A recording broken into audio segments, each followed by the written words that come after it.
You may notice all of these holes I drilled along here. I did that just so that the heat isn't trapped on the coil packs. My theory is that it got too hot down there and it killed 3 coil packs all at once, and I'm interested to see if this helps them survive a little bit longer. We'll see. So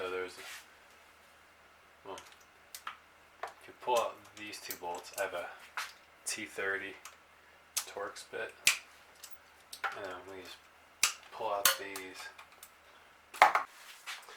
So I pull out these 4 bolts rather than having to pull all of those out. There we go. It's just a clip on each side. Pull this off. And then we're going to work on getting all of this out of the way. So we're going to pull this tank out of the way. Probably have to disconnect it and drain it, possibly. And then we're going to have to pull the coolant reservoir out of the way, which this will be easy enough. Just pull that screw off, hold it up here, but then I also have the replacements, which we'll get to here in just a minute. There you go. So once you get it unscrewed, so if you hold the 16 on the top, then you can break it loose with the 13 so you don't accidentally rip it off without backing it up. This is really terrible lighting. Let me see if I can get a flashlight on without moving everything around and spilling it. There you go. See a little bit better. So there you go. You just keep screwing out until you get a nice good stream.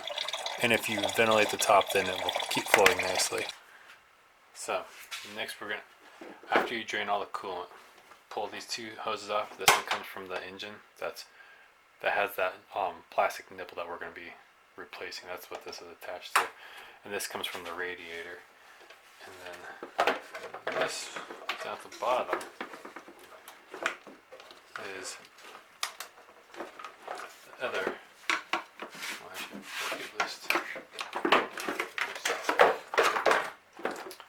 And then also the coolant temperature, which slides up into the bottom there. So all of that, you can pull this out, set it to the side, and then the power steering,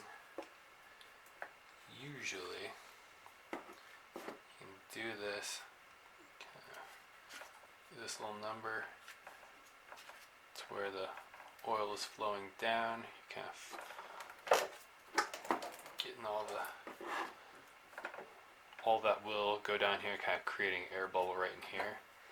Then you're just gonna, if this works, that'll be terrific. So undo this, and then be able to just pull this one up out of the way.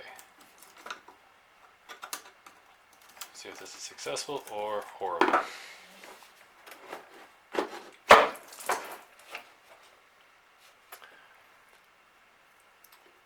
I've had worse ideas. Oh, that stinks.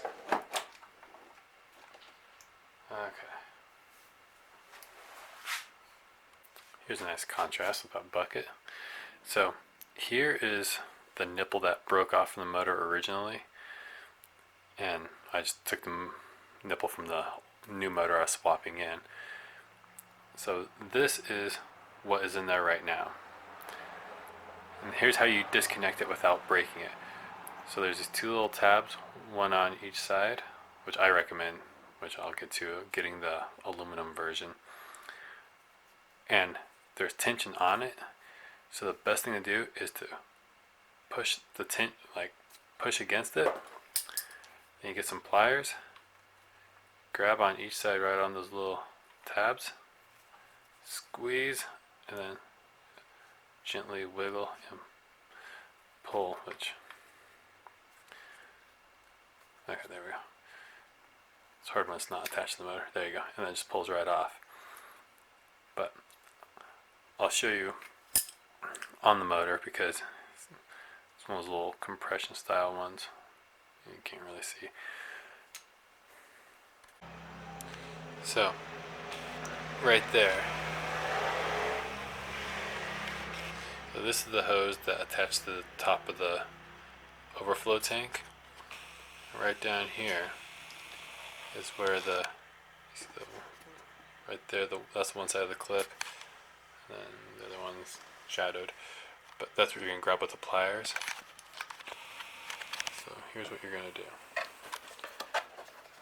Push against it, wiggling it around. Push it, don't push too hard because you don't want to break it. And then you just get in there with your pliers and squeeze and gently pull and twist. And you can admire all of the power steering fluid you got over there. That smells terrific. Okay, so if you twist the hose sideways, then you can get a pair of channel locks down on it. Give it a good little squeeze. So what you do is, since you're going to buy an aftermarket one, you're going to grab it with your channel locks and you're going to twist and snap it off, because only when it's out of the engine does it work to be able to take it off. Mine broke off clean in there, so I'm just going to stick a screw in there, push these together and pull it out. And now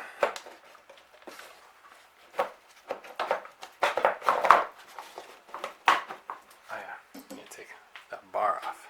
But I had cut that out originally because I forgot to put the cover on before I put the engine in, and I didn't want to break off that stem, so I just cut a little notch out and then slid it on. So now I'm just using that again and taking it off.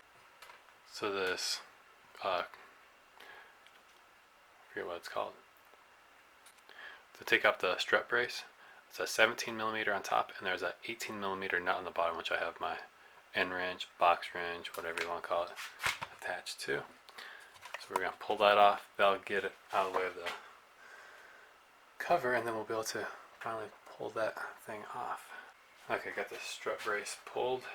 Now, ta-da!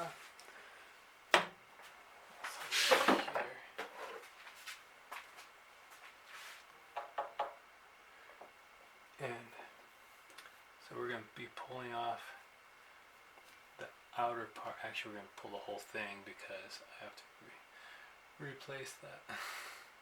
But we're also going to have to pull off a couple of sensors too, so we'll get to that.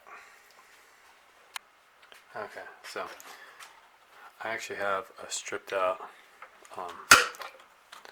Torx right there. So I can't get that off right this minute, but I took there's 3 bolts, 1, 2, and 1 right down here. I'm gonna pop this outer part off. Make sure I didn't miss one. Okay, yeah. Pop this off, and then that's what the thermostat will be.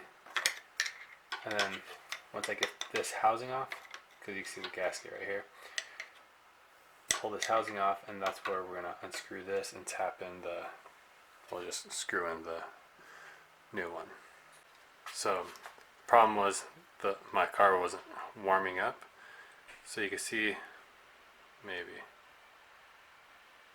right in here there's a little weep hole for some liquid to come through, but it's all plugged up with this diaphragm thing that was on the back side, which is completely mostly gone. And so water is just going through there. So on a normal cool day it warms about 150. I'd have to stick a piece of cardboard in the radiator until I was able to get to this. There we go. Last bit of it out. So that's why we're putting a new one in. So I got this off Rock Auto, and I think it was like $10–12, something like that. It was relatively cheap. Might have been a little bit more than just a couple dollars shipping.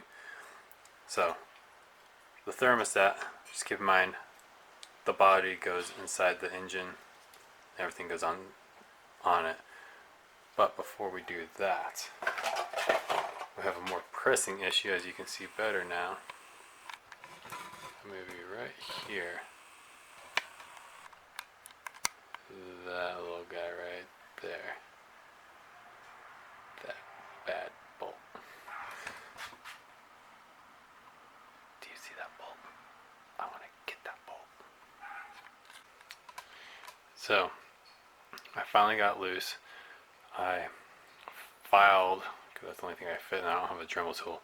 I filed a little notch in it. Stuck a screwdriver down in there and hammered on it for a while, trying to get it to turn. Wasn't working, but after a while of hammering, I stuck my Torx socket in there with some pressure to push it from the frame inward, and that got broke loose, which it was pretty loose at that point after hammering on it for a while. So I'll show you here. So here's the Torx bit, and I just filed that little notch right there, and it was bad enough, stripped out bad enough to where there's one section where I would grab, but for the most part it just pop out. The grab right there and right there, but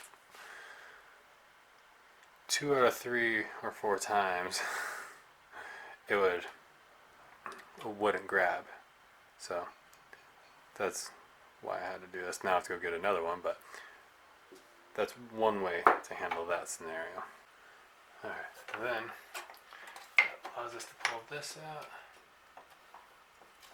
There's the gasket. And so I also got this off of Rock Auto. So this is what broke off. You can't see it. Here's the upper part of it, and this is the aluminum version. It's the Euro Parts brand, and as you can see here, you need to use tread sealant. I don't know about them. My tires are all fine. I don't know how my tires are affected by this, but I'm just gonna use some thread sealant. It seems to be a better course to take.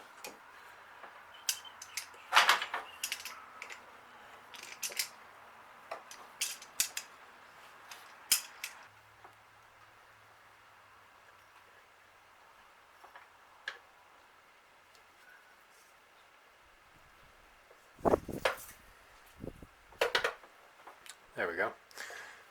Get shooting out 90 degrees.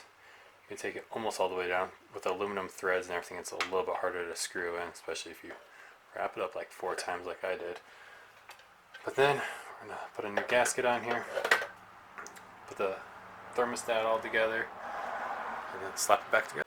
It is hit and miss whether it's easier to put this in while it's in there or out. You can access the 3 bolts easier when it's out. So there's 2 notches here, so those just slide right in there, and then just press that gasket right down into place. There you go. Put this over that. And this has kind of like a rubbery grip, so that's also a nice little type of gasket too.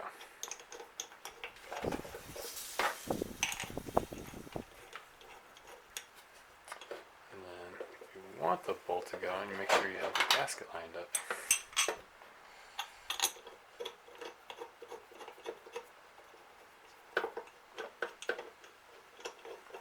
There we go. So then now you have a visual of where the 4 bolts are and where these 3 bolts are. So if you're able to take it off without breaking this, you just have to pull those 3 bolts out. It's really easy to get to. It's actually a pretty simple job having done this. But now I have to go get a 4th bolt, since this one's dead. Because I'm not the 3 bolt type of person. But slap it all back together now. Reverse everything that you've done. Here's something to keep in mind. Don't let your phone fall. This is the one that I had taken out. I thought it was stripped out, because you cut that, you notice how short this is? Whenever I went to get this last bolt out, it had actually rounded off a little bit, so I took off a bit of the end to get it down to some fresh material. But what that does is right here at the ends it starts to curve out, and so it was making it to where most of the time it would just twist and pop out. So I went, spent another $7, bought a new T30, and it fits down there, and that thing was good the whole time. Wasted an hour because I didn't go buy a new one, and I thought that was going to work just fine. So it's a little scarred up right there from me filing and hammering on it, but the bolt is still just fine. That's just cosmetic. So I'm going to put that back in, but that's just something to keep in mind. If it seems like it's messed up, try getting a new socket if you can. But yeah, keep that in mind and go. So I got everything all tightened down, and here's something to keep in mind.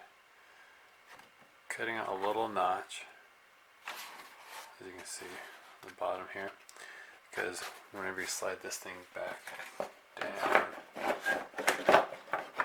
on, I see right, let me zoom in for you.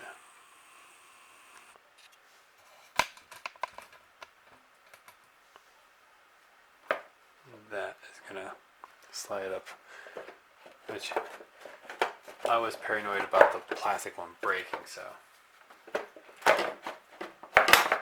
that's why I did, which would probably clear just fine, but I'm not gonna take any chances. Then you just finagle that thing around to where you can get it to drop back down into place, and then once that's done, then just start putting all this stuff back together up there, putting the strut mount back together, and then you're done. Okay, here it goes. I stuck a screw in there, held the sides of the plier and pulled it out. Now, time for the moment that we've all been waiting for, mostly just me. That's it. All done. Fire it up, take it out. After we connect everything. You know, the other parts. So I got it all back together. Looked underneath after I filled it up with water, and it was dripping quite a bit. So I couldn't figure out what it was, obviously, because it was all put back together. So I quickly took it back apart, which I figured out there's a faster way of taking it apart than what I did. But anyways, here's what was leaking. This new one is a smidge thinner than the old plastic part. So this slides in there nice and snug on the O-ring. There's 2 O-rings right down in here. The new one just kind of goes on there and wiggles around a little bit, which it's a little bit snugger on this one, but still it's not very tight. But then what I did was, let's see here. Alright, so I have this O-ring kit. I have no idea what the size these O-rings are, but this is the size of the one that was in there. And so I went down one size, which is very minute, but it's also a little bit fatter. With this horrible lighting you can't tell, but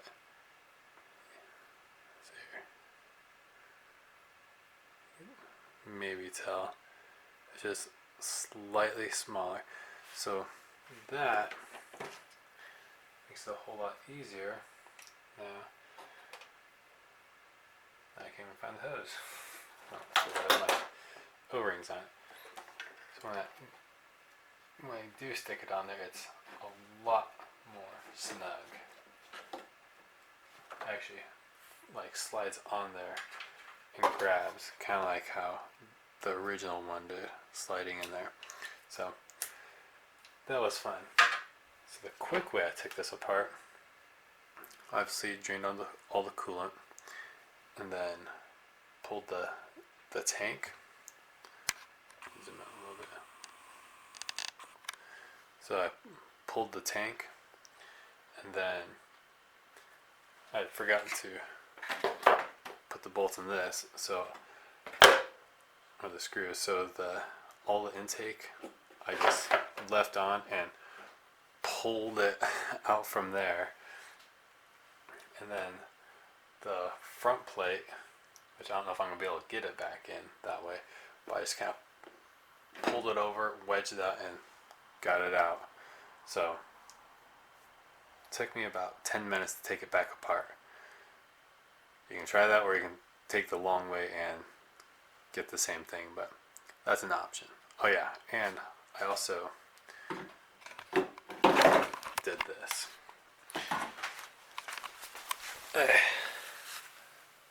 Put a jack right underneath the oil pan just to lift the engine up. That gives me a little bit more distance in between for working on it. So that's just something. It'll lift, kind of take the weight off the suspension, then the car will stop moving, and then just the motor will raise. That's what I did, and it made it a whole lot easier